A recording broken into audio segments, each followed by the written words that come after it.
And he said, the Lord came from Sina and rose up from Sa'ir into them. He shined from Mount Faran and came with 10,000 of saints. From his right hand went a fairy how for them. Shamiya Israel Adoni Ehad Adoni Elohim. And Jews answered him, the first of all commandment is Yahweh Israel, the Lord and God is one Lord. Haqqo mamittadin dikillu Muhammadim zahdudim bidamraim banuta ya pushalam. Thereafter I will not talk much with you, for the prince of this world comes had nothing in. Our cycle is hippy one, 3 headers have already timed. But after me, Mitya comes while still this happy cycle lasts. Before still of your Salesh, this Buddha, then Mitya called supreme and of Falmain, the chief, the gospel Buddha. Paramanandam Param Sukadam Kevalam Gunan Murtiyam Gagnasudarsham Tatvomi Sadi Lakshiyam Sarvadishakshi Bhutam Tirigunarayatam Bhavatitam Agocharam Nishabdam Nishunyam Niralambam Barmochate Om Namo Paramatme Hari Om Varno Devniyo Datam Illallahi Mitrahin Allo Jeshtam Shreshtam Paramam Purnam Brahmanam Allah Allo Rasul Muhammad Rakabarasiye Allo Allah Shaparyagat Shukram Akayam Abarrananam Asnaviram Shuddham Apapovidam Kavi Manishi Parbo Swambo Qul huwa Allahu Ahad Allahu Samad Lam yalid wa lam yulad wa lam yakul lahu kufuwan ahad. इक्को सिमरो नान का जो जलथल रहिए समाए दूजा काहे सेविए जो जम्मे ते मर जाए. अव्वल अल्लाह नूरा पाया कुदरत दे सब बंदे एक नूर थे सब जग उग गया कौन भले कौन मंदे. मीम मोहम्मद मन तू मन किताबा चार मन खुदाए रसूल नू सच्चा ही दरबार किथे नूर मोहम्मदे दथे नबी रसूल कुदरत देख दी नान का खुदी गयो सब भूल। 23 हरूफ कुरान दे 23 सिपारे कीन 23 हरूफ कुरान दे 23 सिपारे कीन तुसी विच बहुत नसीहतां सुन सुन करो यकीन। अहमद के शह शरीर लौलाक आमद जाने इस्त का ज़लाइश तन पाक आमद एक हर्फ दे मजमुए इज्जो शरफश लौलाक लमा खलक़तुल अफ़लाक आमद।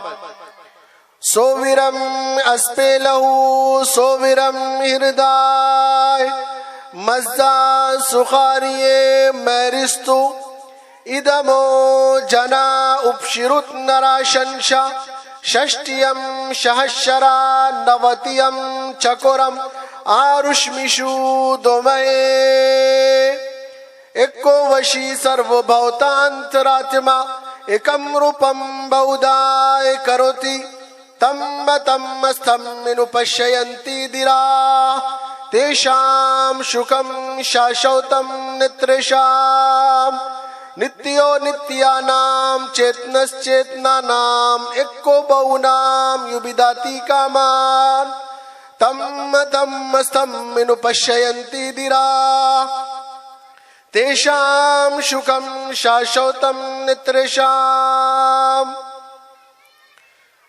बहरे आलम में कोई सफीना नहीं मिला बहरे आलम में कोई सफीना नहीं मिला इंसानियत को अर्श का जीना नहीं मिला। सारे जहां से ढूंढ के लौट आई है नजर लेकिन कहीं जवाबे मदीना नहीं मिला। अजीजाने मोहतरम, इस गांव के और कुर्बो जवाहर से आए हुए नौजवान भाइयों, मैंने आपके सामने मुख्तलिफ जबानों में खुतबे को पेश किया। उसका रीजन, उसकी वजह यह है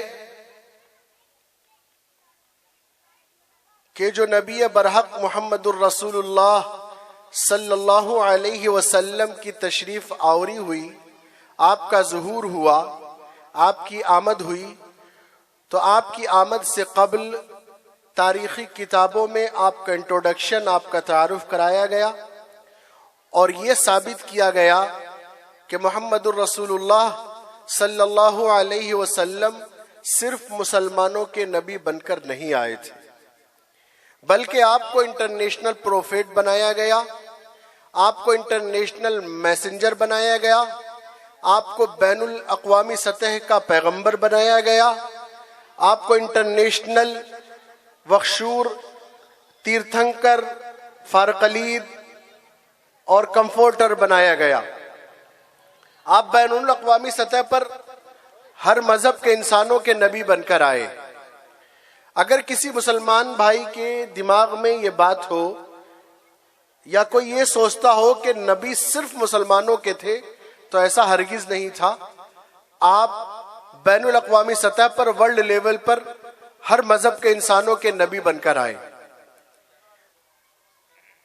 आपको रहमतुल लिल आलमीन बनाया गया, रहमतुल लिल मुस्लिमीन नहीं बनाया गया। सिर्फ आप मुसलमानों के नबी बनकर नहीं आए।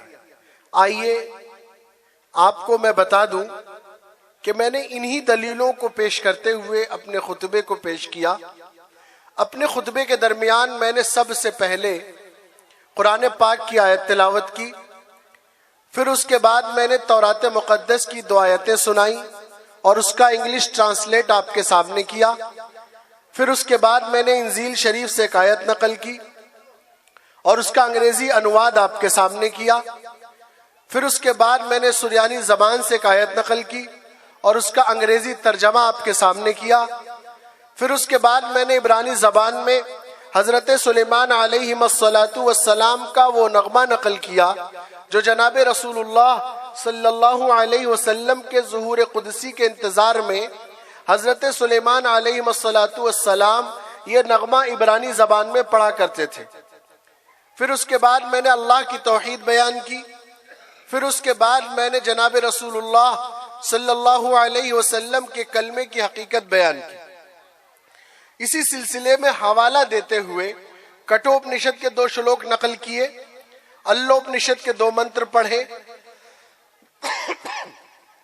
रामायण के चौपाई भाषा के 2 श्लोक नकल किए और रामचरितमानस तुलसीदास जी की किताब उसकी 2 आयतें नकल की और वेदों का हवाला दिया और फारसी के चंद अशार पढ़े और खुतबे के आखिर में अल्लाह की वहदानियत का ऐलान करते हुए उर्दू के एक शेर के साथ अपने खुतबे को पूरा किया। मैंने ये देखा कि जब मैं अल्लोपनिषद का मंत्र पढ़ रहा था तो आप में से कुछ नौजवान भाइयों के चेहरों पर मुस्कुराहट थी, कुछ ने एक दूसरे को कोहनियां भी मारी। मुझे ऐसा महसूस हुआ कि अभी आप नाज़िम जलसा से ये पूछने वाले हों कि पता नहीं हमारे दरमियान किस शख्स को बिठा दिया है, पता ही नहीं चलता कि ये पंडित है कि मुल्ला है, ये शेख है कि ब्राह्मण है, क्या कहना चाहता है, क्यों भांत भांत की बोलियां बोलता है, क्यों मुख्तलिफ जबानों में खुतबे को पेश करता है। मेरे भाइयों, जनाब रसूलुल्लाह सल्लल्लाहु अलैहि वसल्लम इंटरनेशनल नबी बनाकर भेजे गए थे, इंटरनेशनल प्रोफेट, इंटरनेशनल मैसेंजर बनाकर भेजे गए थे। उसी सिलसिले में हवाला देते हुए मैंने आपके सामने मुख्तलिफ जबानों में खुतबे को पेश किया है। मुख्तलिफ जबानों में खुतबे को पेश करने के लिए मैंने सबसे पहले आपके सामने वो दलील जो जनाब रसूलुल्लाह सल्लल्लाहु अलैहि वसल्लम के ज़ुहूर का ऐलान करती है, आपका इंट्रोडक्शन, आपका तारुफ बताती है, मैंने आपके सामने पेश की और वो ये है कि हजरत मूसा अलैहिस्सलातु वस्सलाम की तौरात को आप पढ़ें तो हजरत मूसा अलैहिस्सलातु वस्सलाम की तौरात में मुहम्मदुर रसूलुल्लाह की आमद के बारे में जो इंट्रोडक्शन, जो तारुफ कराया गया, इस तरह कराया गया, वयूमर यहुआ मिस्सिनाई बउज़ारिह मिस्साइर वलामु वफिया मेहरपारान वातामुर रबूद कूदश मैं मनोएश वातलामु and he said the Lord came from Sinai and rose up from Seir into them. He shined from Mount Faran and came with 10,000 of saints from his right hand, one very how for them. अल्लाह का जलवा साइर की पहाड़ी से चमकेगा, मोहम्मदुर रसूलुल्लाह फारान की चोटियों से चलेंगे, जो मक्के की पहाड़ी का नाम है। आप उस पहाड़ी से चलेंगे तो आपके साथ 10,000 मुकद्दस सहाबा की जमात आपके साथ चलेगी।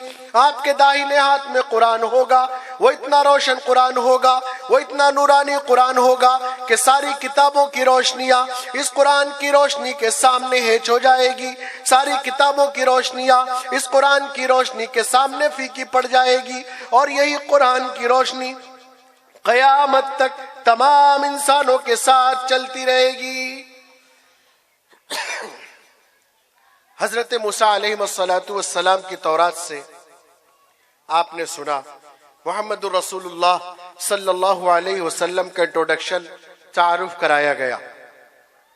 ठीक इसी पोजीशन के बिना पर अल्लाह तबारक व तआला ने हजरत मूसा अलैहिस्सलातु वस्सलाम को इंटरनेशनल प्रोफेट बनाकर भेजा।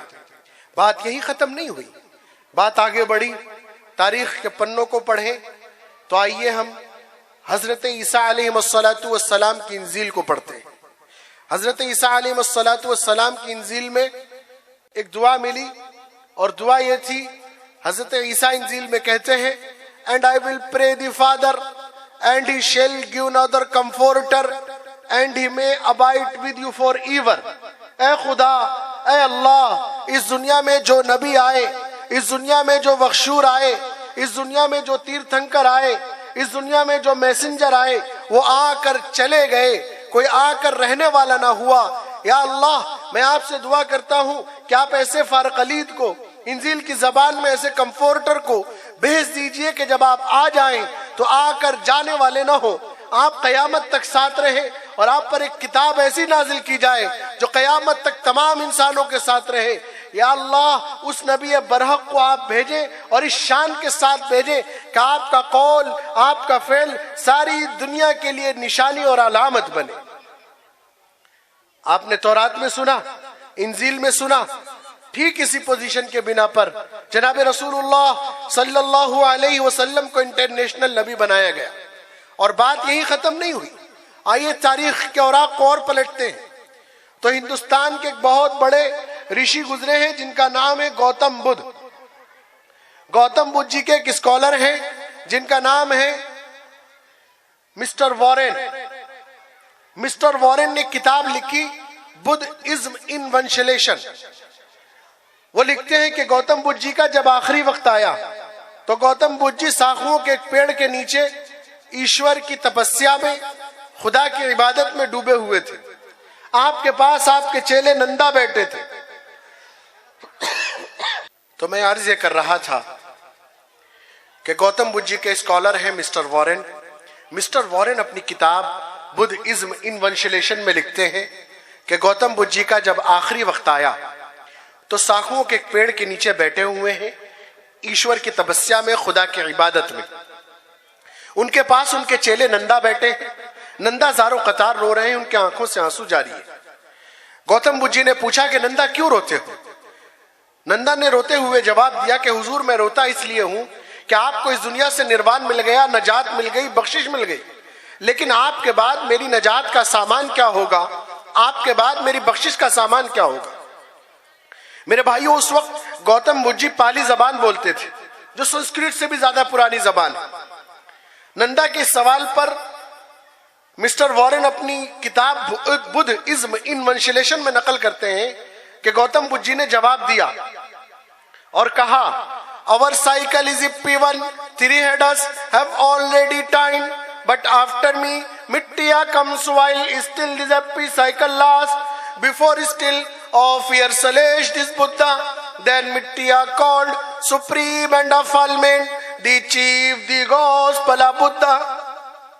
गौतम बुद्ध जी कहते हैं कि नंदा सुनो, मैं कोई आखिरी रसूल नहीं हूं, मैं कोई आखिरी नबी नहीं हूं। मेरे से पहले 3 बड़े रसूल गुजर चुके हैं, मेरे से पहले 3 बड़े ऋषि गुजर चुके हैं। नंदा सुन लो, मेरे बाद एक ऋषि आएंगे, मेरे बाद एक नबी आएंगे जिनकी खास 3 पहचाने होंगी। नंदा सुन लो, जिनके अंदर तुम ये 3 पहचाने पा जाओ, समझ जाना उन्हीं से तुम्हारी नजात का सामान होगा, समझ जाना उन्हीं से तुम्हारी बख्शिश का सामान होगा। लो सुनो, उनकी पहली पहचान ये होगी कि वो सारे नबियों के इमाम होंगे। उनकी पहली पहचान बताई कि वो सारे नबियों के इमाम होंगे। और नंदा सुनो, उनकी दूसरी पहचान ये होगी कि वो सारे फरिश्तों के सरदार होंगे। उनकी दूसरी पहचान बताई कि वो सारे फरिश्तों के सरदार होंगे। नंदा सुनो, उनकी तीसरी पहचान ये होगी कि वो दुनिया के हर मजहब के इंसानों के सरदार होंगे। उनकी तीसरी पहचान बताई कि वो दुनिया के हर मजहब के इंसानों के सरदार होंगे। नंदा, जिनके अंदर तुम ये 3 पहचाने पा जाओ, समझ जाना उन्हीं से तुम्हारी नजात का सामान होगा, उन्हीं से तुम्हारी बख्शिश का सामान होगा। और अगर तुम उनका नाम सुनना चाहो तो लो सुनो, पाली जबान में उनका नाम होगा मिट्टिया, संस्कृत की जबान में उनका नाम होगा मैत्रिया, और कुरान की जबान में उनका नाम होगा रहमतुल लिल आलमीन, सरकार दो आलम सल्लल्लाहु अलैहि वसल्लम। आपने सुना गौतम बुद्ध जी की किताब बुद्धिज्म इन वंशलेशन में जनाब रसूलुल्लाह सल्लल्लाहु अलैहि वसल्लम का इंट्रोडक्शन, तारुफ कराया गया। बात यही खत्म नहीं हुई, बात आगे बढ़ी। आइए हम दलील लेते हैं, तारीख के औराक को पलटते हैं, वेदों को पढ़ते हैं। 4 हैं, अर्थवेद, सामवेद, ऋग्वेद, यजुर्वेद। इन चारों वेदों में जनाब रसूलुल्लाह सल्लल्लाहु अलैहि वसल्लम का इंट्रोडक्शन, आपका तारुफ 31 जगहों पर कराया गया। और एक जगह बड़ी अजीब बात कही गई, कहा गया इदमो जना उपशिरुत नराशंशा षष्टियम शाशरा नवतियम चकुरम आरुष्मिषु दोमये। वेदों में कहा गया कि उस नबी बरहक का नाम इसमें ग्रामी लेने जा रहा हूं। बड़े अदब के सांचे में ढल के सुनो। उनका नाम होगा नराशंशा, यानी जिसकी प्रशंसा की गई हो। ये दो लफ्ज हैं, नराशंशा में दो लफ्ज हैं। नर माने इंसान, शंशा यानी जिसकी तारीफ की जाए। दोनों को मिलाओ नरष्टा शवाशंश, यानी तारीफ के काबिल इंसान। ऋषि कहते हैं कि ये मोहम्मद के नाम के माने तारीफ के काबिल इंसान है। दुनिया में कोई ऋषि, कोई बख्शूर, कोई तीर्थंकर, कोई मैसेंजर, कोई प्रोफेट या कोई नबी तारीफ के काबिल इंसान के नाम के माने नहीं आया सिवाय मोहम्मदुर रसूलुल्लाह सल्लल्लाहु अलैहि वसल्लम के। और ऋषि ने एक बड़ी अजीब बात आगे कही, कहा कि आपके नाम के माने होंगे नराशंशा, यानी तारीफ के काबिल इंसान, यानी मोहम्मदुर रसूलुल्लाह सल्लल्लाहु अलैहि वसल्लम। और आपको षष्टियम सहस्रा नवतियम चकोरम, आपको 60,000 90 दुश्मन घेर लेंगे। ऋषि ने इतनी बड़ी बात कही। तारीख के औराक को पढ़िए, तारीख के पन्नों को पढ़िए। ऋषि ने कहा कि आपको 60,000 90 दुश्मन घेर लेंगे। हमने किताब पढ़ी कामिल इब्ने असीर, अरबी की मशहूर किताब, उसमें लिखा है कि जब अल्लाह तबारक व तआला ने मोहम्मदुर रसूलुल्लाह को मक्कतुल मुकर्रमा से मदीनतुल मुनव्वरा के लिए हिजरत का ऐलान फरमाया कि आप हिजरत फरमा लें, मक्का से मदीना की तरफ चले जाएं, तो उस वक्त अहले कुरैश ने जब आपको घेरा था तो घेरने वालों की तादाद 60,090 थी। तारीख के पन्नों को पलट कर देख लीजिए। किसी नबी को, किसी ऋषि को, किसी मुनि को, किसी अवतार को, किसी प्रोफेट को, किसी मैसेंजर को 60,090 दुश्मनों ने नहीं घेरा, लेकिन मोहम्मदुर रसूलुल्लाह सल्लल्लाहु अलैहि वसल्लम को घेरने वालों की तादाद 60,090 थी। ऋषि कहते हैं षष्टियम सहस्रा नवतियम चकोरम, आपको 60,090 दुश्मन घेर लेंगे और अल्लाह उन 60,090 दुश्मनों से आपको निकालेगा और उस वक्त आप मक्कतुल मुकर्रमा से मदीनतुल मुनव्वरा की तरफ हिजरत करेंगे। हिजरत का मकसद क्या होगा? ऋषि ने कहा चकोरम, आपके हिजरत का मकसद होगा पीसफुल एक्टिविज्म बर्पा करना, पूरी दुनिया में इंसानियत के पैगाम को आम करना। आपकी हिजरत का मकसद इंसानियत को फैलाना, मानवता का संदेश देना, लोगों के दिलों में प्यार फैला देना, लोगों के दिलों में मोहब्बत का पैगाम डाल देना। आपका मकसद यही होगा। चकोरम वेदों के हवाले से बताया गया कि आप इसलिए हिजरत करेंगे ताकि आप पूरी दुनिया में मानवता का संदेश दे दें। और तारीख बताती है कि जब जनाब रसूलुल्लाह सल्लल्लाहु अलैहि वसल्लम ने अरब की संगलाख वादियों में जो जहालत बिजली की तरह दौड़ रही थी, इंसान का दुश्मन बन चुका था, माँ बहनों की इज्जत आबरू महफूज नहीं थी, इंसानियत तबाह हो चुकी थी, उसी दौरे जहालत में जनाब रसूलुल्लाह सल्लल्लाहु अलैहि वसल्लम ने इस्लाम का परचम लहराया, इस्लाम का पैगाम आम किया, तो पूरी दुनिया में मानवता का संदेश इस तरह फैल गया कि तारीख के औराक में लिखा है कि आपके पास हजरत अदी इब्ने हातिम रदी अल्लाह अन्हु बैठे हैं। एक देहाती आता है और अर्ज करता है, या रसूल अल्लाह, आखिर अमन अमान कब बर्पा होगा? औरतों को हिफाजत कब मिलेगी? औरतों को सुकून कब मिलेगा? औरतों को इज्जत आबरू को कब महफूज किया जाएगा? जनाब रसूलुल्लाह ने सुना तो आपका चेहरे अनवर सुर्ख हुआ। आपने फरमाया, ऐ अदी, तुम देखना अल्लाह तुम्हें लंबी उम्र दे, तुम देखना कि जब इस्लाम पूरी दुनिया में अमन अमान बर्पा कर चुका होगा तो यदि तुम देखना एक औरत जो निहायत खूबसूरत होगी, कीमती जेवरातों से आरास्ता होगी, सोने के जेवरात, हीरो के जेवरात से आरास्ता होगी, वो हीरा से चलेगी, मक्का तक जाएगी, तने तनहा सुनसान जंगलों से बयाबान रास्तों से सफर तय करेगी, मक्के में तवाफ करेगी और 200 किलोमीटर का रास्ता वो अकेले तय करेगी, न कोई बॉडीगार्ड उसके साथ होगा, न कोई मुहाफिज उसके साथ होगा, और मक्के में तवाफ करेगी और उसी 200 किलोमीटर के रास्ते से अकेले तने तनहा वापस होगी। इस 400 किलोमीटर के रास्ते में इस्लाम का निजाम आ जाने के बाद, पूरी दुनिया में अमन फैल जाने के बाद, इस 400 किलोमीटर के रास्ते में कोई ऐसा शख्स न होगा जो उस पर गलत निगाह डाल दे। हजरत अदी इब्ने हातिम रदी अल्लाह अन्हु ने कुछ ही अरसे में वो मंजर देखा कि जब इस्लाम ने अमन अमान बर्पा कर दिया, झुलसती हुई इंसानियत को हरा भरा कर दिया, तो देखा कि एक औरत हीरा से चली, 200 किलोमीटर का रास्ता सुनसान जंगलों से, बयाबान रास्तों से उसने तय किया। मक्का पहुंची, मक्के में उसने तवाफ किया और इसी 200 किलोमीटर के रास्ते से वापस हुई। इस 400 किलोमीटर के रास्ते में कोई ऐसा शख्स न था जो उस पर गलत निगाह डाल देता। ये ऋषि का पैगाम है, ये वेदों का पैगाम है, जनाब रसूलुल्लाह सल्लल्लाहु अलैहि वसल्लम का पैगाम है कि पूरी दुनिया को, आलम इंसानियत को अगर कुछ मानवता का संदेश किसी ने दिया है तो वो मोहम्मदुर रसूलुल्लाह की कुर्बानियों का नतीजा है। और देखें दलील, कोलकाता यूनिवर्सिटी के प्रोफेसर डॉक्टर हीरालाल चोपड़ा की दलील। कोलकाता यूनिवर्सिटी के प्रोफेसर डॉक्टर हीरालाल चोपड़ा कहते हैं, modern history attributes liberty, equality and fraternity to be the outcome of the French Revolution, but the first person to proclaim it was the founder of Islam 14 centuries ago। कि आज जो पूरी दुनिया में मसावत आई, आज जो पूरी दुनिया में इंसानियत का पैगाम आया, आज जो पूरी दुनिया में मानवता का संदेश आया, ये किसी अंग्रेज की कौम ने नहीं दिया, ये किसी कैनेडियन ने नहीं दिया, ये किसी अमेरिकन ने नहीं दिया। आज पूरी दुनिया में जो इंसानियत का पैगाम आया वो मोहम्मदुर रसूलुल्लाह सल्लल्लाहु अलैहि वसल्लम की कुर्बानियों का नतीजा है कि आज पूरी दुनिया में मानवता का संदेश आम हुआ है। मेरे भाइयों, हम रहते हैं हिंदुस्तान की सरजमीन पर, हमें अपने वतन से मोहब्बत है, दिल और जान से मोहब्बत करते हैं। हमारे बुजुर्गों ने सिखाया है, हमारे अकाबिरीन की मेहनतों ने हमें यहां रोका है। हम बाई चॉइस इंडियन हैं, दिल से इंडियन हैं, दिल से मोहब्बत करने वाले हिंदुस्तानी हैं। और हम कहते हैं कि कहीं जमीन तो कहीं आसमान मिलता है, कहीं जमीन तो कहीं आसमान मिलता है। कहां किसी को मुकम्मल जहान मिलता है, कहीं जमीन तो कहीं आसमान मिलता है। कहां किसी को मुकम्मल जहान मिलता है।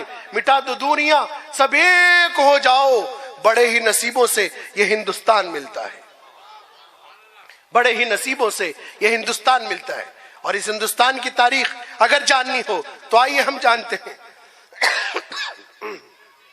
हिंदुस्तान की तारीख को जानना हो तो आइए हम पढ़ते हैं हिंदुस्तान की बहुत मशहूर किताब सबहतुल मिर्जान फी आसार हिंदुस्तान में लिखा है कि जब हजरत आदम अलैहिस्सलातु वस्सलाम को अल्लाह तबारक व तआला ने कहा वकुलना या आदम उस्कुन अंत व ज़ौजुकल जन्नह वकुला मिन्हा रगदन हैसु शिअतुमा वला तक़रबा हाज़िहि शजरा फतकूना मिनज़ ज़ालिमीन। क्या आदम, तुम और तुम्हारी बीवी रहो जन्नत में आराम से, लेकिन याद रखना वला तक़रबा हाज़िहि शजरा, इस दरख्त के करीब न जाना। अगर तुम इस दरख्त के करीब गए तो तुम हो जाओगे मुनकिरीनों में से, इनकार करने वालों में से। गर्ज के तफसीली वाक़या है, हजरत आदम अलैहिस्सलातु वस्सलाम ने वो फल खा लिया, हजरत आदम ने वो फल खा लिया। अल्लाह तबारक व तआला ने आपको दुनिया में भेज दिया। तारीख पढ़िए, सबहतुल मिर्जान फी आसार हिंदुस्तान में लिखा है कि जब हजरत आदम को जन्नत से निकाला गया तो आपको सबसे पहले श्रीलंका की पहाड़ी नौदों पर भेजा गया। और उस वक्त श्रीलंका हिंदुस्तान के अहाते में था। तो पता चला हमारे अब्बा हजरत आदम, हम सब के अब्बा हजरत आदम सबसे पहले हिंदुस्तान में आए। तो भाई चॉइस इंडियन है, हमारे आबा व अजदाद की मोहब्बत इस मिट्टी में है, हमारे बुजुर्गों की मोहब्बत इस मिट्टी में है। हजरत आदम आए, 350 साल तक रोते रहे। फिर एक दिन उन्होंने दुआ की, और दुआ क्या की? दुआ की कि अल्लाह उस मोहम्मदुर रसूलुल्लाह के सदक़े में हमारी दुआ कबूल फरमा, तौबा कबूल फरमा। अल्लाह ने कहा कि तुम्हें ये बात कैसे पता चली? फतलक्का या आदम मिन रब्बी कलिमातिन फताब अलैहि, उन्होंने वो चंद कलिमात पा लिए और तौबा कर ली, मोहम्मदुर रसूलुल्लाह के सदक़े में तौबा की। तो आदम ने जवाब दिया कि अल्लाह, जब मैं जन्नत में था तो मैंने आपके नाम के साथ एक नाम देखा, ला इलाहा इल्लल्लाह मुहम्मदुर रसूलुल्लाह, मोहम्मद को देखा। और वो मोहम्मद आखिरी नबी बनकर, जिसके लिए सारी कायनात को सजाया जा रहा है, जिसके लिए सारी कायनात का निजाम तैयार किया जा रहा है, अल्लाह ने कहा कि आदम अगर उसको न भेजना होता तो ये सारा निजाम मैं न तय करता। मेरे भाइयों, हजरत आदम आए, अल्लाह के रसूल सल्लल्लाहु अलैहि वसल्लम का इंट्रोडक्शन तारुफ हजरत आदम से शुरू हुआ, हजरत इब्राहिम तक पहुंचा। हजरत इब्राहिम ने हजरत इस्माइल को गले से लगा कर दुआ दी कि अल्लाह मेरे बेटे इस्माइल की नस्ल से नबियों के सरदार को पैदा फरमा। हजरत इस्माइल की नस्ल से जनाब रसूलुल्लाह सल्लल्लाहु अलैहि वसल्लम का ज़ुहूर हुआ और यही ज़ुहूर बढ़ते बढ़ते हजरत ईसा और मूसा और वेदों के हवाले से आपका इंट्रोडक्शन, आपका तारुफ चलता चला गया। कुल मिलाकर इन्हीं पोजीशंस के बिना पर अल्लाह तबारक व तआला ने आपको इंटरनेशनल प्रोफेट, इंटरनेशनल नबी, इंटरनेशनल मैसेंजर बनाया। और मकसद क्या था? मकसद यह था, जनाब रसूलुल्लाह सल्लल्लाहु अलैहि वसल्लम का मकसद और मिशन और मैनिफेस्टो यह था कि सारी दुनिया को इंसानियत के मोहब्बत के दामन में पिरो दे। ये हमारे प्यारे हिंदू भाई यहां मौजूद हैं। मैं बड़ी अजीब बात कहता हूं, वेदों में क्या नहीं लिखा? वेदों में लिखा है अयम निजा पड़ोदती गंडणा लघुचीत शाम उदाचरिता नानतु वसु देवा कुटुंबकम। क्या वेदों में नहीं लिखा कि जो लोग छोटे दिल और दिमाग वाले होते हैं वही आपस में ऊंच नीच, जाति बिरादरी, भेदभाव की बात करते हैं, लेकिन जिनका दिल बड़ा होता है, जिनका जहन बड़ा होता है, दिमाग बड़ा होता है, वो आपस में इस तरह जिंदगी गुजारते हैं। कहा कुटुंबकम, जैसे एक ही परिवार के सदस्य हो। क्या वेदों में नहीं कहा गया? एक ही फैमिली के मेंबर हो, जिनका दिल बड़ा ऊंचा होता है, जो सच्चे हिंदुस्तानी होते हैं, जो सच्चा इश्क करने वाले होते हैं, वेदों के मुताबिक वो आपस में इस तरह जिंदगी गुजारते हैं जैसे एक ही परिवार के, एक ही फैमिली के मेंबर हो, एक ही परिवार के सदस्य। और इससे बड़ी दलील आपको एक बड़ी अजीब बात बताता हूं। एक किताब है जिसका नाम है अर्रशाद, रिसाला है, वाकया छपता है। वाकया क्या है? वाकया है कि इराक में एक शहर है अर्रमादी। इस शहर में हमारे हिंदुस्तान का एक शादीशुदा जोड़ा, प्यारे हिंदू भाई का, नई नई शादी हुई, हनीमून के लिए गए। अर्रमादी शहर की सड़क पर टहल रहे थे। अर्रमादी शहर के सड़क पर मियां बीवी का जोड़ा, कपल, वो टहल रहे थे कि इत्तफाक से कुछ नकाब पोश दहशतगर्दों ने चारों तरफ से उन्हें घेर लिया। बड़ी अजीब बात है, चारों तरफ से उन्हें घेर लिया। पूछा कहां से आए हो? उस प्यारे हिंदू भाई ने जवाब दिया कि मैं हिंदुस्तान से आया हूं। पूछा कि मुसलमान हो? उस प्यारे हिंदू भाई ने कहा जी। कहा कि अच्छा मुसलमान हो तो कुरान की आयत सुनाओ। बड़ी अजीब बात है, इस जलसे की कामयाबी इसी पर है। उस प्यारे हिंदू भाई से कहा कि कुरान की आयत सुनाओ। कुर्बान जाऊं उस प्यारे भाई पर, उसने कुरान की आयत की जगह गीता के श्लोक पढ़ दिए, गीता की आयतें पढ़ दी। उन कमबख्त नालायक जो इंसानियत के कातिल हो, वो कभी किसी मजहब से ताल्लुक नहीं रखते। जो इंसानियत का कत्ल करना जानते हो, जो इंसान को इंसान न समझते हो, वो हमारे लिए इंसान नहीं, वो हैवान से बदतर है, वो हैवान से बुरे हैं। उस प्यारे हिंदू भाई ने कुरान की आयत की जगह गीता के श्लोक पढ़ दिए। उन नालायकों ने गर्दन थपथपाई, पीठ थपथपाई कि बहुत अच्छा कुरान पढ़ा, बहुत बढ़िया, शाबाश, जाओ जाओ हम तुम्हें आजाद करते हैं। आजाद कर दिया। वो चले गए। बीवी घबराहट के मारे कांप रही थी। जब वो चले गए तो बीवी ने अपने पतिदेव से कहा, शौहर से कहा कि उन्होंने पूछा कहां से आए हो, तो आपने जवाब दिया हिंदुस्तान से आए हैं। ठीक है। उन्होंने पूछा कि मुसलमान हो, तो आप हैं हिंदू और जवाब दे दिया कि मुसलमान। क्या आपको डर नहीं लगा? अगर उन्हें पता चल जाता कि आप मुसलमान नहीं है तो आपकी गर्दन उड़ा देते। आपको डर नहीं लगा? और इससे बड़ा काम आपने ये किया कि उन्होंने कहा कुरान की आयतों पढ़ो। कुरान की आयत पढ़ने को कहा, आपने गीता के श्लोक पढ़ दिए। आपको डर नहीं लगा? आपको जरा सा खौफ नहीं आया कि अगर उन्हें पता चल जाता कि ये कुरान की आयतें नहीं गीता के श्लोक है, तो वो हमारे साथ क्या हश्र करते? आपको खौफ नहीं आया? मेरे भाइयों, मैं कुर्बान जाऊं उस प्यारे हिंदू भाई पर। बस उसने इतना प्यारा जवाब दिया कि आज के जलसे की कामयाबी उस प्यारे हिंदू भाई का जवाब है। बस दिल में महफूज कर लेना, जहन में महफूज कर लेना। बीवी ने कहा कि डर नहीं लगा कि कुरान की आयत की जगह गीता के श्लोक पढ़ दिए, पता चल जाता तो क्या हश्र होता? उस प्यारे भाई ने कहा कि अगर वो कुरान पढ़े हुए होते तो दहशतगर्द नहीं हो सकते थे।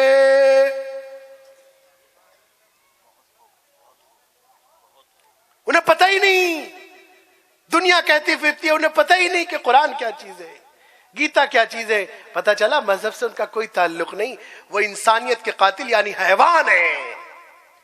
और मोहम्मदुर रसूलुल्लाह यही मैसेज सारी दुनिया के लिए लेकर आए कि इंसानों, इंसान बन जाओ। ऐ लोगों, धर्म की दीवारों को न खड़ा करो। ऐ लोगों, आपस में ऊंच नीच, जाति बिरादरी की दीवारों को न उठाओ। जिस मुल्क में रहते हो, सुनो, ये नफरत बुरी चीज है, न पालो इसे। सुनो, ये नफरत बुरी चीज है, न पालो इसे।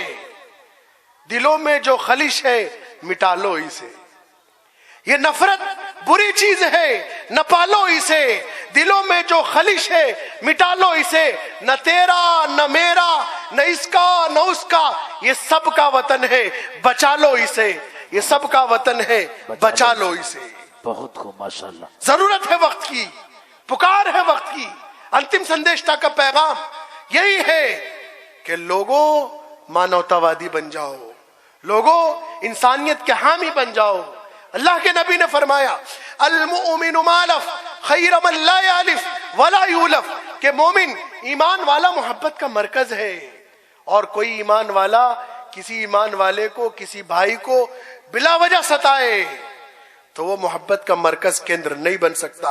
और जनाब रसूलुल्लाह ने फरमाया कि अगर कोई मुसलमान किसी गैर मुस्लिम को बिला वजह सताता है, किसी बेकसूर पर बिला वजह कोई मुस्लिम जुल्म उठाता है, तो कल कयामत के दिन मैं उस गैर मुस्लिम के साथ खड़ा रहूंगा और गवाही दूंगा कि इस मुस्लिम ने इसको गलत सताया है। उस नबी का पैगाम तो ये है, उस नबी का ऐलान ये है कि आपस की ऊंच नीच की, जाति बिरादरी की, भेदभावों की दीवारों को गिरा दो। आ जाओ इंसानियत की तरफ, आ जाओ मानवता की तरफ, आ जाओ मोहब्बत की तरफ, आ जाओ एकता की तरफ। यही पैगाम हमें लेकर चलना है, यही पैगाम हमें लेकर चलना है। आखिर क्या वजह है? क्यों मसले पैदा होते हैं? क्यों हालात बन जाते हैं? क्यों तशद्दुद आ जाता है? क्यों झगड़े हो जाते हैं? आखिर ये भी तो सवाल है।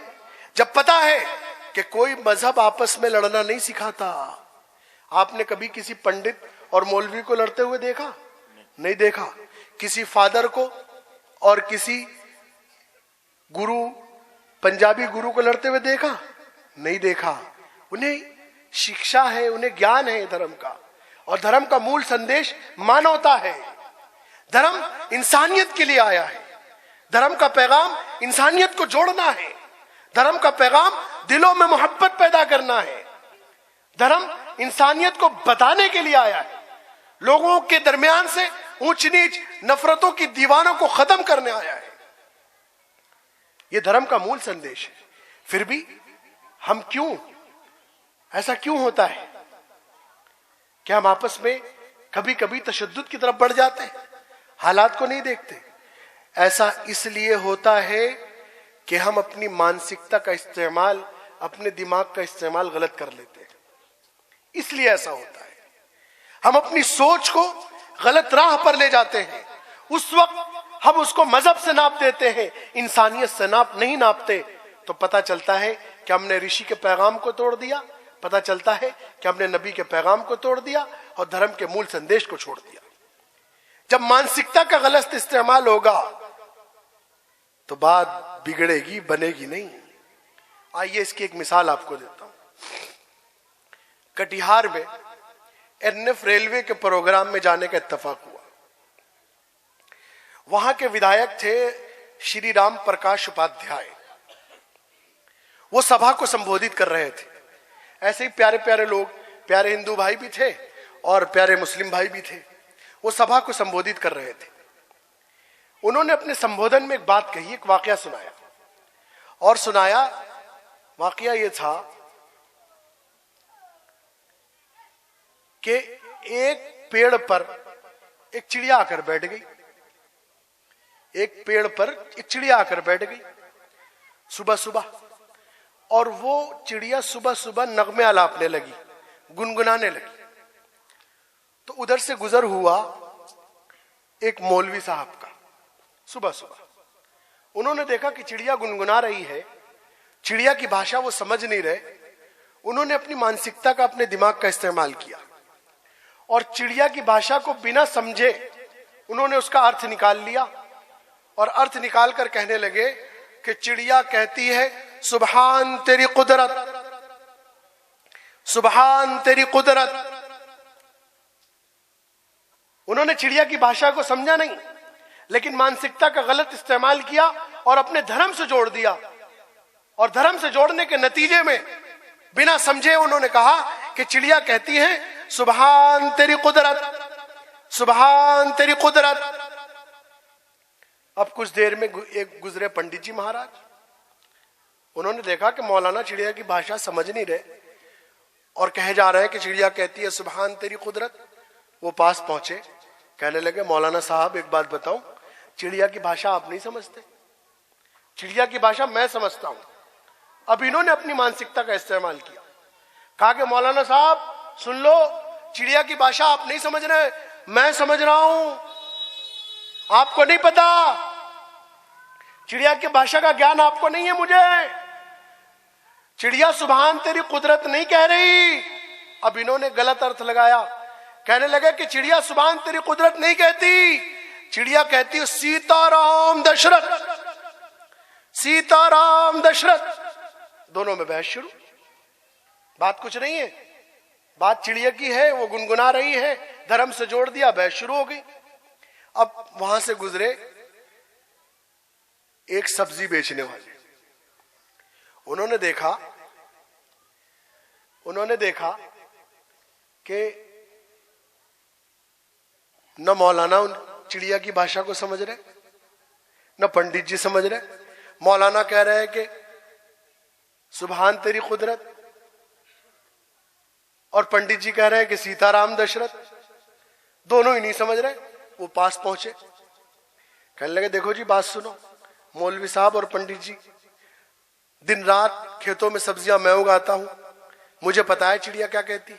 अब उन्होंने इसका गलत अर्थ निकाला और कहने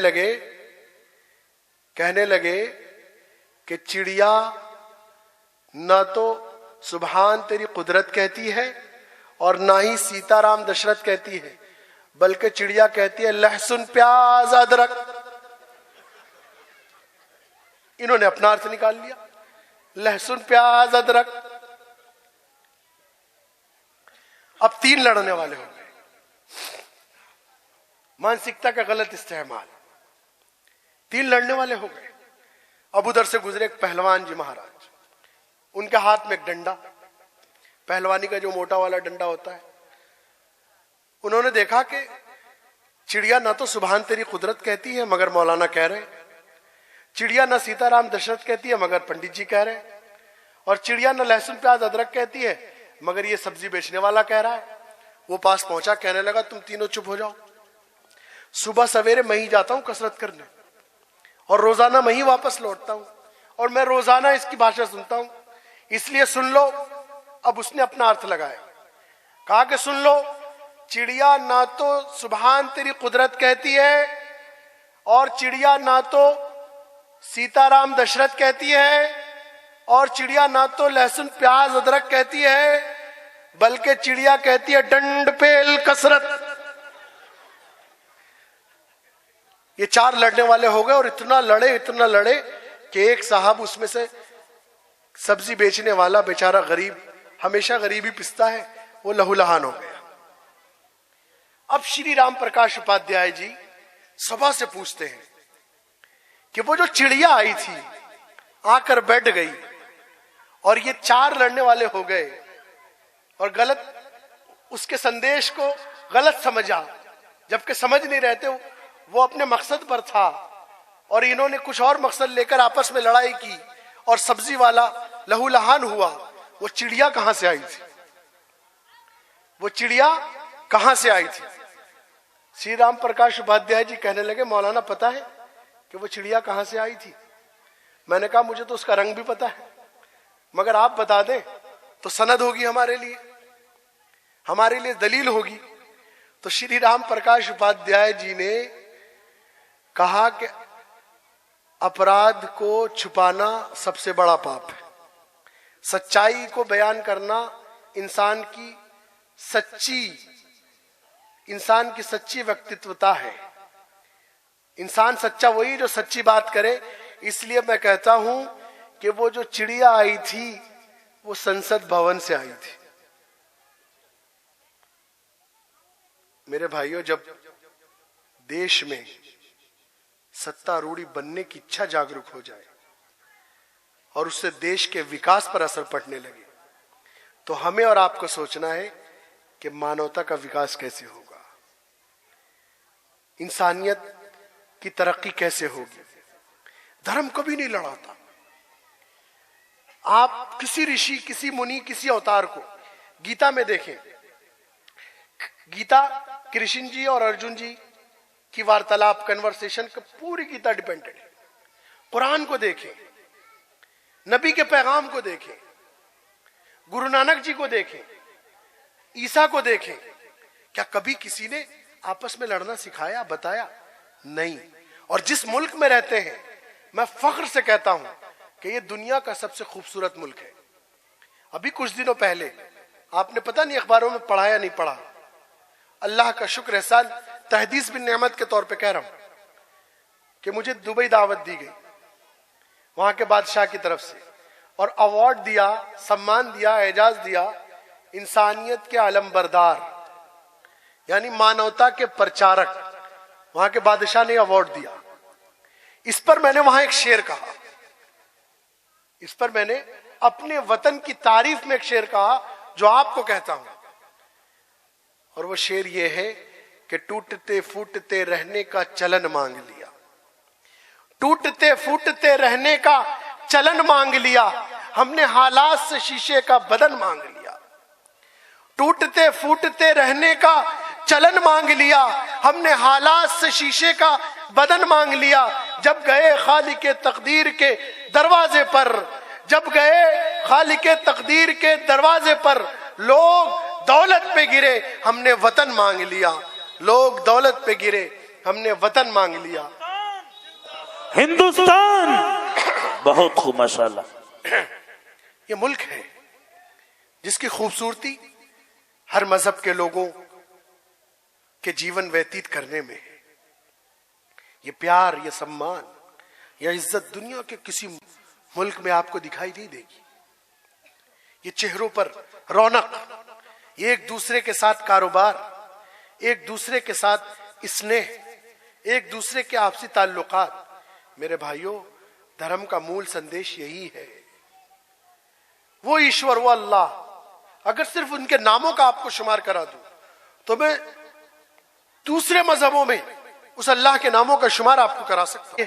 पढ़ते हैं, इब्रानी जबान में अल्लाह को अलोहीम कहते हैं, किल्दानी जबान में अल्लाह को अलूहू कहते हैं, यूनानी जबान में अल्लाह को ताऊस कहते हैं, लातीनी जबान में अल्लाह को अलाहा कहते हैं, फ्रांसीसी जबान में अल्लाह को डू कहते हैं, इताली जबान में अल्लाह को डीवा कहते हैं, संस्कृत की जबान में अल्लाह को ओम, तत्सत, सच्चिदानंद, देवा, महादेवा, जगदीश्वरा कहते हैं। पुरानी फारसी में अल्लाह को खुदा कहते हैं। जर्मन की जबान में अल्लाह को जुद कहते हैं। चीनी जबान में अल्लाह को हुनलुन कहते हैं। जापानी जबान में अल्लाह को आमिनोमी नाकानुशी कहते हैं।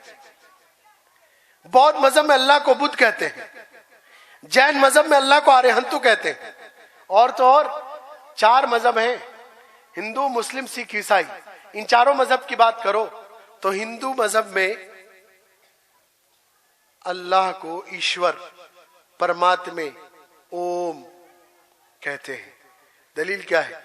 ओम नमो परमात्मे हरि ओम वर्णो देवनियो दातम इल्लल्लाहि मित्राहीन एको वशी सर्वभवतांतरात्मा एकम रूपम बहुधाय करोति तम तम स्तम्नुपश्यन्ति धीरा तेषां शुकं शाश्वतं नित्रेषां नित्यो नित्यानां चेतनश्चेतनानां एको बहुनां युबिदाति कामान।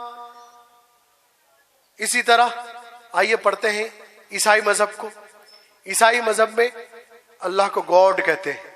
दलील, there is no God but one God without second. इसी तरह आइए पढ़ते हैं सिख मजहब को।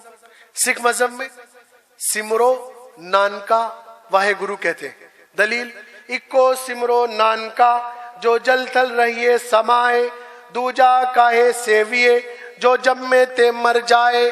अव्वल अल्लाह नूरा पाया कुदरत दे सब बंदे, एक नूर थे सब जग उग गया कौन भले कौन मंदे।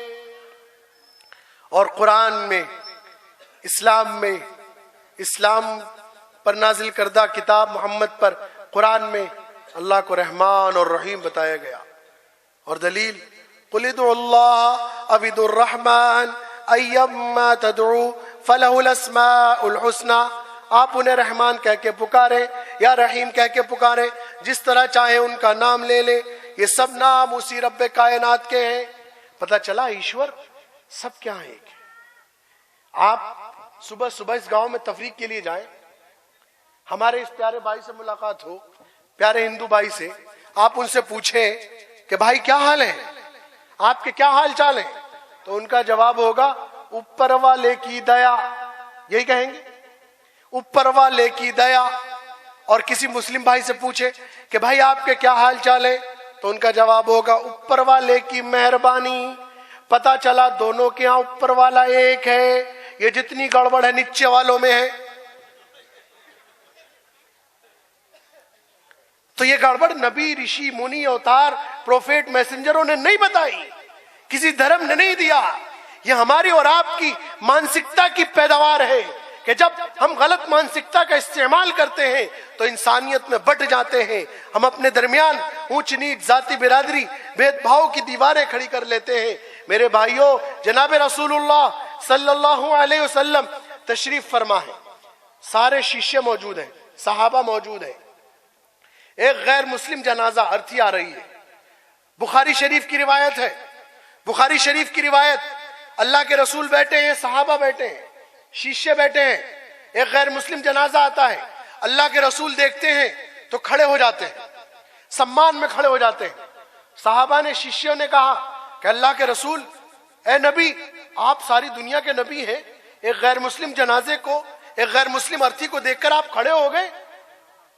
आप खड़े हो गए, आपको खड़े होने की क्या जरूरत थी? मेरे भाइयों, प्यारे नबी ने बड़ी प्यारी बात फरमाई।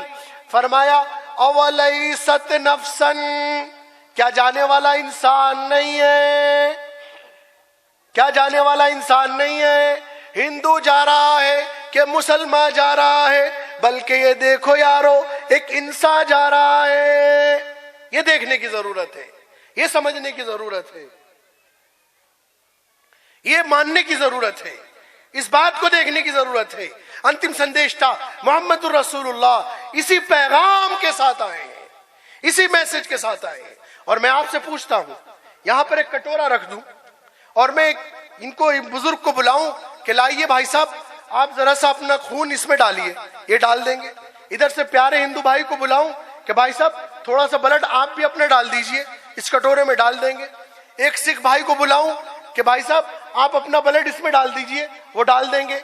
और एक ईसाई भाई को बुलाऊं कि भाई साहब आप अपना ब्लड इसमें डाल दीजिए, वो डाल देंगे।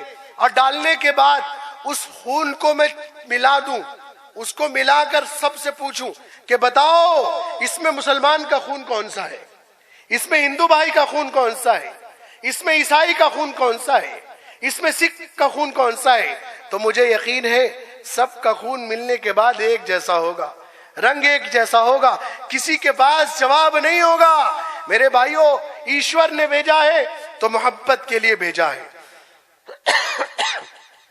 आपस में मोहब्बत के लिए भेजा है। जनाब रसूलुल्लाह सल्लल्लाहु अलैहि वसल्लम अंतिम संदेश था मोहम्मदुर रसूलुल्लाह से। आपने सहाबा से पूछा कि पता है दुनिया का सबसे अच्छा अमल कौन सा है? सहाबा ने जवाब दिया नमाज। अल्लाह के रसूल ने कहा नहीं। फिर पूछा पता है दुनिया का सबसे अच्छा अमल कौन सा है? सहाबा ने जवाब दिया रोजा। अल्लाह के रसूल ने फरमाया नहीं। फिर पूछा कि पता है दुनिया का सबसे अच्छा अमल कौन सा है? सहाबा ने कहा ज़कात। अल्लाह के रसूल ने फरमाया नहीं। फिर पूछा कि पता है दुनिया का सबसे अच्छा अमल कौन सा है? सहाबा ने कहा हज। अल्लाह के रसूल ने फरमाया नहीं। सहाबा चौंक पड़े। कहा अल्लाह के रसूल हज नहीं, ज़कात नहीं, नमाज नहीं, रोजा नहीं, तो फिर क्या है? मेरे भाइयों जहनों में फीड कर लेना, दिलों में महफूज कर लेना। अल्लाह के रसूल ने फरमाया दुनिया का सबसे अच्छा अमल अपने बंदों से, अल्लाह के बंदों से प्यार करना है, अल्लाह के बंदों से मोहब्बत करना है। इसलिए मेरे भाइयों अभी आपके सामने वक्त की किल्लत का यह नोटिस, वक्त की किल्लत का यह नोटिस आ चुका है। लिहाजा ये जो मौजू है अल्लाह के रसूल सल्लल्लाहु अलैहि वसल्लम के पैगाम का, आपके मैनिफेस्टो का, वहदत इलाह और खास तौर पर वहदत इंसानियत, ये इतना बड़ा मौजू है कि इस पे और तवील वक्त दरकार है। अगर इस पर बात की जाए तो कम से कम 2 घंटे का वक्त और चाहिए, कम से कम 2 घंटे का वक्त, तब जाकर कुछ बात और समझ में आएगी।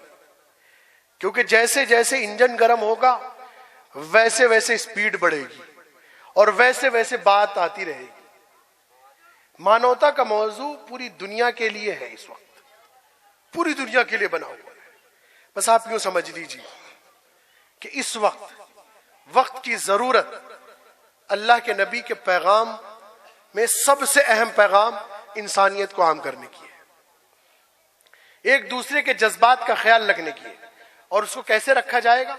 उसको ऐसे रखा जाएगा जो बात उनको बुरी लगे वो आप ना करें, जो बात उनको बुरी लगे आप ना छेड़ें, और जो बात आपको बुरी लगे वो ना छेड़ें। एक दूसरे की आस्था का ख्याल जिस दिन आएगा, हिंदुस्तान एक तरक्की याफ्ता मुल्क था, है और रहेगा। और यही पैगाम मोहम्मदुर रसूलुल्लाह ने दिया है। और ये समझ लीजिए हजरत मौलाना इफ्तिखारुल हसन कांदलवी रहमहुल्लाह का कश्फ है कि यहां 6 नबी और 17 सहाबा की कब्रों का जिक्र है। और हजरत आदम जो हमारे अब्बा हैं वो यहीं आए हैं। सबाहतुल मिर्जान फी आसार हिंदुस्तान में पूरी तारीख लिखी है हजरत आदम से लेकर अल्लाह के रसूल सल्लल्लाहु अलैहि वसल्लम तक। लेकिन मौका नहीं है, ये जो नोटिस आ चुका है इसलिए अपनी बात खत्म कर रहा हूं, अधूरी बात। फिर कभी हाजिरी होगी तो इंशाअल्लाह बात पूरी होगी। क्योंकि सबाहतुल मिर्जान फी आसार हिंदुस्तान के औराक को अभी मैंने पलटा नहीं है, अभी तो सिर्फ आपको दलीलों से गुजारा है, हवालों से गुजारा है। और सिर्फ ये बताना मकसद और ये बताना जरूरी समझा है कि वक्त की जरूरत इंसानियत को आम करने की है। फिर कभी हाजिरी होगी तो बात तफसील से होगी, और बाकी बात जो अधूरी छोड़ रहा हूं वो बाकी बात फिर इंशाअल्लाह आपके सामने पेश की जाएगी। लेकिन इस वक्त जाते जाते अपनी पूरी तकरीर का निचोड़ एक शेर में पेश कर देता हूं। फिर इंशाअल्लाह हाजिरी होगी तो फिर आगे की बात होगी। और वो शेर ये है कि मिलेगी मंजिले मकसूद ये ईमान रखते हैं,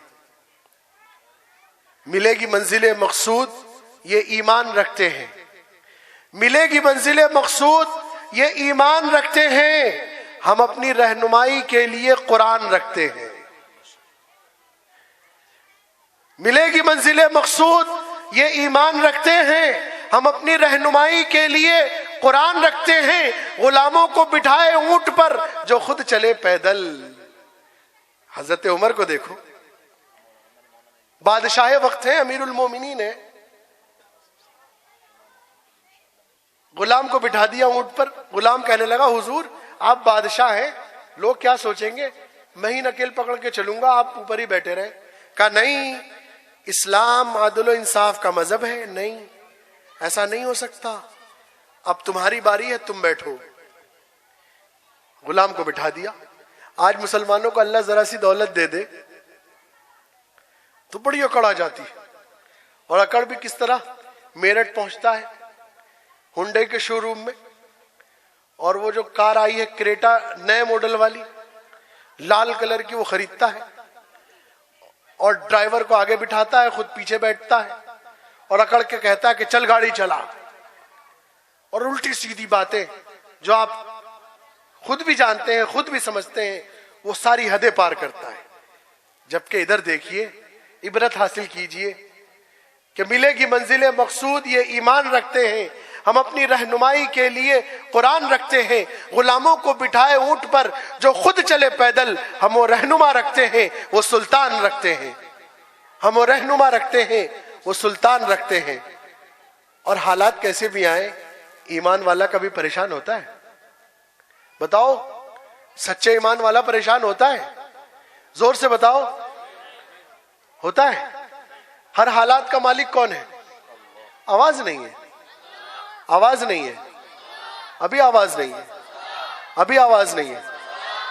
यहां का मालिक, जोर से बोलो, गांव का मालिक, मवाने का मालिक, पूरे मेरठ का मालिक, पूरी यूपी का मालिक, पूरे हिंदुस्तान का मालिक, सारी दुनिया का मालिक, इंसानों जिन्नात का मालिक, शजरो हजर का मालिक, चरिंदो परिंद का मालिक। जब अल्लाह है तो कभी डरता है नहीं ना। इसलिए मेरा अगला मिसरा दिल से सुनना कि मिलेगी मंजिले मकसूद ये ईमान रखते हैं, हम अपनी रहनुमाई के लिए कुरान रखते हैं। गुलामों को बिठाए ऊंट पर जो खुद चले पैदल, हम वो रहनुमा रखते हैं, वो सुल्तान रखते हैं। और कमी होने न पाए हौसलों में इसलिए अक्सर, कमी होने न पाए हौसलों में इसलिए अक्सर, हम अपनी कश्तियों के पास खुद तूफान रखते हैं। हम अपनी कश्तियों के पास खुद तूफान रखते हैं। और अगला मिसरा मैं सारे हिंदुस्तान में कहता हूं कि इसको छापो, मीडिया वाले भाइयों से कहता हूं कि इसे छापो, और वो है कि वफादारी वतन से हो यही इस्लाम कहता है। वफादारी वतन से हो यही इस्लाम कहता है। इस्लाम का पैगाम ही यही है। अंतिम संदेश था जो मेरी पूरी तकरीर थी वो इस मिसरे में। इस्लाम का पैगाम यही है और हमारे बुजुर्गों ने यही सिखाया है। और इस मुल्क की आजादी के लिए जो कुर्बानियां दी हैं, अगर सबूत चाहिए तो कभी आना, जली कोठी के पास जो चौराहा है उसके बराबर में एक शहीद स्मारक है, वहां 82 नाम लिखे हैं जिन्होंने मुल्क को आजाद कराने के लिए अपनी जानें कुर्बान कर दी। 82 में से 55 नाम मुसलमानों के लिखे हैं। 82 में से 55 नाम मुसलमानों के। और देखो, हुब्बुल वतनी मिनल ईमान, वतन से मोहब्बत हमारे ईमान की अलामत है। हमारी रगों में हिंदुस्तान बसता था, बसता है और बसता रहेगा। और मैं बड़े फख्र से कह सकता हूं, बड़े फख्र से, कि मुल्क की हिफाजत के लिए, मुल्क की इज्जत व बका के लिए, मुल्क की तरक्की के लिए जब भी जरूरत पड़ेगी तो इन जैसे दाढ़ी टोपी वाले, मदरसों में पढ़ाने वाले, मुख्तसर सी तनख्वाह पाने वाले सबसे पहले आगे खड़े हुए मिलेंगे इंशाअल्लाह। वो मंत्री नहीं मिलने के जिनका इस्तकबाल आप करते हैं और कई कई किलो चिकन उनके सामने रख देते हैं, जिन पर मालाओं की इस्तकबाल इस तरह लाते हैं कि उनके गर्दन से लेकर सर तक को ढक देते हैं। ये बेचारे अपने नबी के सच्चे जानशीन हैं जो मुल्क की इज्जत व बका के लिए सबसे आगे खड़े हुए तैयार मिलेंगे। कौम की हिफाजत में आज भी मैं मुस्लिम लीडरों से कहता हूं कि मुस्लिम लीडर कौम के वफादार नहीं है, पार्टी के वफादार है। पार्टी जिधर मोड़ दे उधर ही मुड़ जाते हैं। लेकिन ये बेचारे 5,000 10,000 तनख्वाह पाने वाले, मदरसों के उस्ताज, मस्जिदों के इमाम, ये कौम के इतने वफादार हैं कि जब भी कौम पर कोई आँच आती है, बात होती है, तो सबसे पहले ये उनसे जाकर मशवरा करते हैं। मेरे भाइयों, वक्त को पहचानो, हालात को समझो। कौम का दर्द, मिल्लत की सोच इन बेचारे दाढ़ी टोपी वाले, कुर्ता पाजामा वालों में भरी हुई है। हालात ऐसे, जवाब देते हैं लोगों को, बताते हैं, समझाते हैं। मेरे साथ भी बड़े हालात होते हैं, बड़े अजीब अजीब वाकयात होते हैं। वक्त नहीं है, वरना मैं एक बड़ी अजीब बात याद आ गई थी। सोच तो रहा हूं बता दूं, लेकिन नहीं, बस बात खत्म करूंगा फिर आऊंगा कभी, लेकिन बता दूं, दिल में रहेगी कि पता नहीं। बमुख्तसर से बताता हूं, सुनो, सुनिए। एक मर्तबा कटिहार जा रहा था, कटिहार मेडिकल कॉलेज के सेमिनार में। राजधानी एक्सप्रेस से टिकट था। अपनी बर्थ पर पहुंचा तो वहां एक मोहतरमा थी, लगभग 40 साल की होंगी। वो बैठी थी, उन्होंने मुझे देखा और देखकर छेड़ने लगी। कहने लगी, हमने सुना है कि कुर्ता पजामे वाले को, दाढ़ी वाले को इंग्लिश नहीं आती। मैंने कहा मैडम, मैंने पहले चारों तरफ देखा, वहां कोई था ही नहीं मेरे अलावा। मैंने कहा मैडम, आप ये कैसे कह रही हैं? कहने लगी, इसलिए कह रही हूं कि दिल्ली में टिकट लेने के लिए लाइन में खड़ी थी। एक कुर्ते पजामे वाला, दाढ़ी वाला टिकट का फार्म भरना चाह रहा था, मगर उससे हिंदी तक में फार्म नहीं भरा गया। मैंने कहा मैडम, आप एक से सबका फैसला तो नहीं कर सकते। मुझे पता है कि कितने कुर्ता पजामे वाले, दाढ़ी वाले को इंग्लिश आती है नहीं। कहने लगी, आप तो जवाब ऐसे दे रहे हैं जैसे खुद बहुत बड़े 30 मार्खा हो। मैंने कहा अल्लाह का शुक्र एहसान है, कोई बात हो तो बताइए। कहने लगे, अभी दूध का दूध, पानी का पानी कर दूंगी। मैंने कहा कर दीजिए। कहने लगे, सवाल पूछ दो? मैंने कहा पूछ लीजिए। कहने लगे, देख लो, फिर बेइज्जती हो जाए तो मुझे ना कहना। मैंने कहा पूछ लीजिए, वैसे भी कौन सा इज्जत दे रही हैं आप, इज्जत तो वैसे भी नहीं है, तो इसी को ट्राई कर ले। मैंने कहा पूछ लीजिए। तो मेरे भाइयों, उन्होंने कहा अच्छा मैं सवाल पूछती हूँ। मैंने कहा कि देखो सवाल तो पूछ रही हैं, मगर मेरी एक शर्त है। कहने लगी क्या? कि मेरी शर्त यह है कि अगर मैंने आपको जवाब दे दिया तो आज के बाद किसी कुर्ता पजामे वाले को, दाढ़ी वाले को देखकर आप छेड़ेंगे नहीं, तंज नहीं करेंगे। कहने लगी प्रॉमिस, वादा करती हूं। 2 मिनट चुप हो जाइए। कि छेड़ेंगे नहीं, तंज नहीं करेंगे? कहने लगे हाँ बिल्कुल, वादा करती हूं, प्रॉमिस। मैंने कहा तो सवाल पूछिए। अब उन्होंने सवाल पूछा बड़ी नाउमीदी के साथ, बड़ी नाउमीदी के साथ। और पहला सवाल पूछा। कहने लगी, first of all I want to take your short introduction about yourself only. कि सबसे पहले मैं आपका छोटा सा तारुफ लेना चाहती हूं, छोटा सा। अब सवाल था, अल्लाह का शुक्र एहसान, उस रब्बे कायनात का बेइंतहा करम। मैंने जवाब दिया, कहा well this is Mashhudur Rahman Shaheen Jamali, I belong to Meerut, that's my native town. As far as my qualification concerned, I have completed Hafiz Quran, MashaAllah. I have completed Alim class, MashaAllah. And I have completed software engineering from UPTU University, Lucknow. अब इतना जैसे ही जवाब दिया तो यूं देखने लगे। मैंने उनको बताया कि मेरा नाम मशहूदुर रहमान शाहीन जमाली है, मैं मेरठ शहर का रहने वाला हूं, वो मेरा पैदाइशी शहर है। और जहां तक मेरी तालीम का सवाल है, मैं हाफिज कुरान भी हूं माशाअल्लाह, आलिम दीन भी हूं माशाअल्लाह, और मैंने सॉफ्टवेयर इंजीनियरिंग की है उत्तर प्रदेश टेक्निकल यूनिवर्सिटी लखनऊ से। अब जो उनको जवाब मिला तो कहने लगी, I am impressed with you, मैं आपसे बहुत मुतासिर हुई, बहुत मुतासिर हुई, आपने कमाल कर दिया। अब उन्होंने सवालों की लड़ी लगा दी, सवालों की लड़ी लगा दी और 1 घंटे तक सवाल करती रही, 1 घंटे तक। अब जाहिर सी बात है सारे सवालों को बताऊंगा तो 1 घंटे का वक्त लगेगा, तो बाकी के जो मुकर्रिरीन हैं उनका क्या होगा? इसलिए सारे सवालों को नहीं बताना, छोड़ के जा रहा हूं फिर बताऊंगा, छोड़ के जा रहा हूं फिर बताऊंगा। बस 2 अहम सवाल जो दुनिया पूछ रही है वो बताना जरूरी है। अब तक जो बात आपको बताई वो तमहीद थी, असल बात अब है। आखिर में 2 सवाल उसने बड़े अहम पूछे और दुनिया पूछ रही है। उसने आखिर में 2 सवाल, जिसमें से पहला सवाल उसका यह था, what is the definition of Islam, what is the role of Islam, what is the want of Islam, कि इस्लाम की परिभाषा क्या है, इस्लाम का तारुफ क्या है, इस्लाम का रोल क्या है। अल्लाह का शुक्र है, उस रब्बे कायनात का करम है, तहदीस बिन नेमत के तौर पे कह रहा हूं, तारीफ मत करना, तारीफ अल्लाह की जात कराती है, आप मत करना।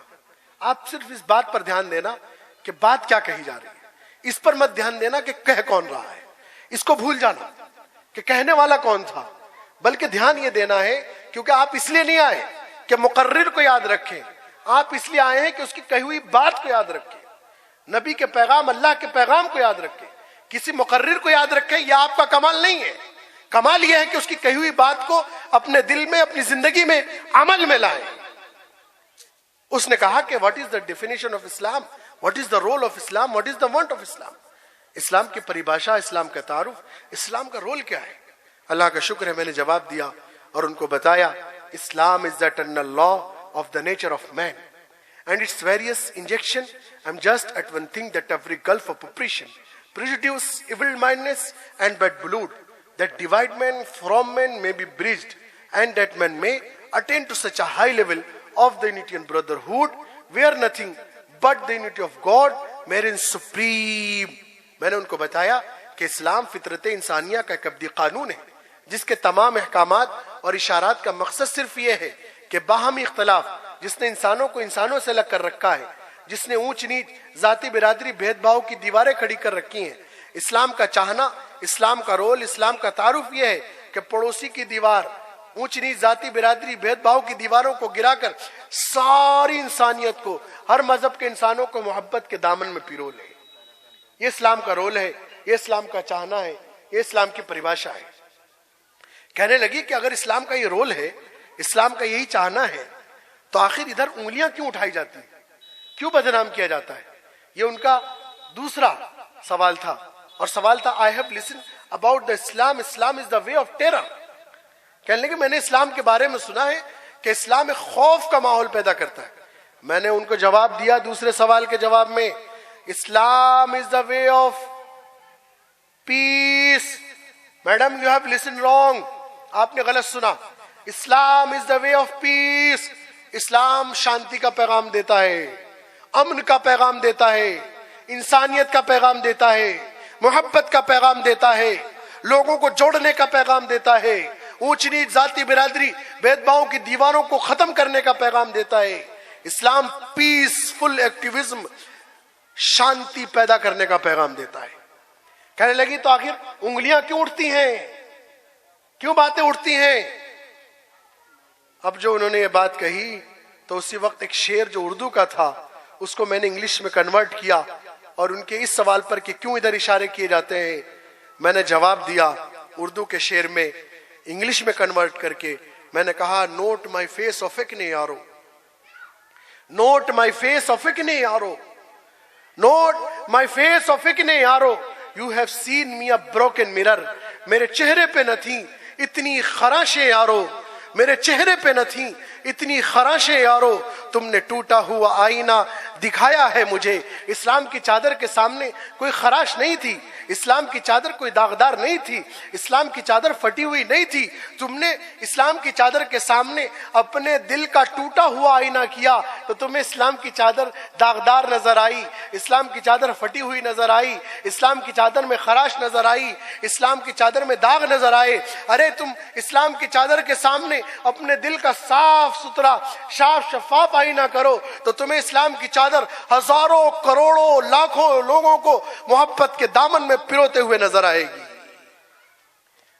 जब मैंने उनको ये जवाब दिया तो सीट से खड़ी हो गई और कहने लगी, I am impressed with you, मैं आपसे बहुत मुतासिर हुई। I want to check your mobile number, मैं आपका मोबाइल नंबर लेना चाहती हूँ। I want to check your address, मैं आपका एड्रेस लेना चाहती हूँ और उन लोगों को बताना चाहती हूँ कि इस्लाम गलत नहीं है, इस्लाम को गलत समझने वाले गलत है। ये इस्लाम है जिसको मैंने अपने शेर में कहा कि वफादारी वतन से हो, यही इस्लाम कहता है।